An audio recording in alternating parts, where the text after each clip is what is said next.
So, do you think it's right for someone to be homeless and reject coppers because they think that it's beneath them to collect coppers? Let's go through a bit of a story time. So today I decided that my business is going to be more on the field marketing side. So I took a journey to Portobello Market. But before I got there, I had a bit of an encounter with a homeless person on the tube where I offered him the remainder of my coppers, and he said it was an insult to give a homeless man coppers. And I thought this was really interesting, and he was very much insulted by this. I left the tube and I asked another homeless person, "Do you accept coppers?" And he said, "Yes." My response to the first homeless person, I'm quite a straight up person, which is to say, coppers add up, which is true. But to understand currency, you really need to understand the different levels of currency. It's not that he rejected the coppers. He could have taken the coppers and decided what to do with them later. The problem is he made a whole display out of the fact that he does not accept coppers.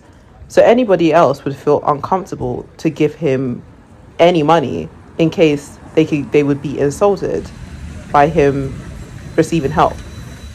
So the problem was not necessarily that he rejected the coppers, which meant that he didn't have the physical gain of the coppers.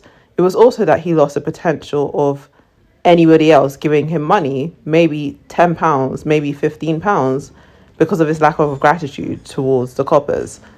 I would like to say that homelessness is the context of this. However, people do this every day without even noticing it.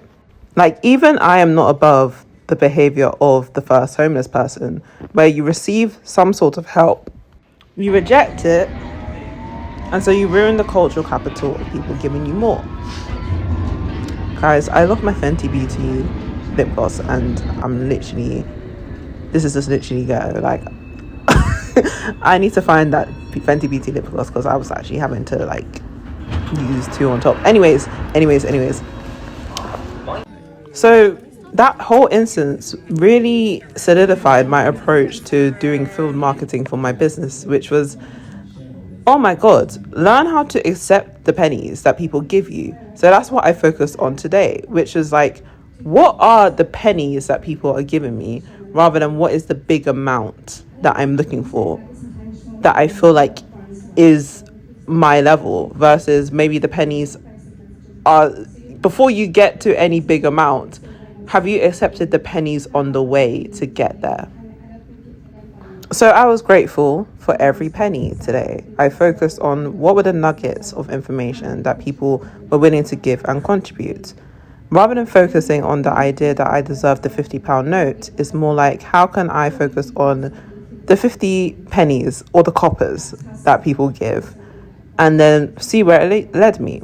And to be honest, it led me from the market to talking to more luxury fashion all in one day. And I encounter this attitude quite a lot, especially in the field where people can be quite competitive. And one of the discussions that we were having was about the middle class, or climbing towards the middle class through our sectors, and how much it can orient towards individualism versus community building. We have this idea of playing the game, but most likely when you're a person of color, you do not know what game you're playing. Essentially, you're guessing the game. So you end up thinking that individualism is how you play the game, rather than community building is how you play the game. You want to chase the big pennies of the big pounds of the brands, but you don't accept the pennies from the people around you.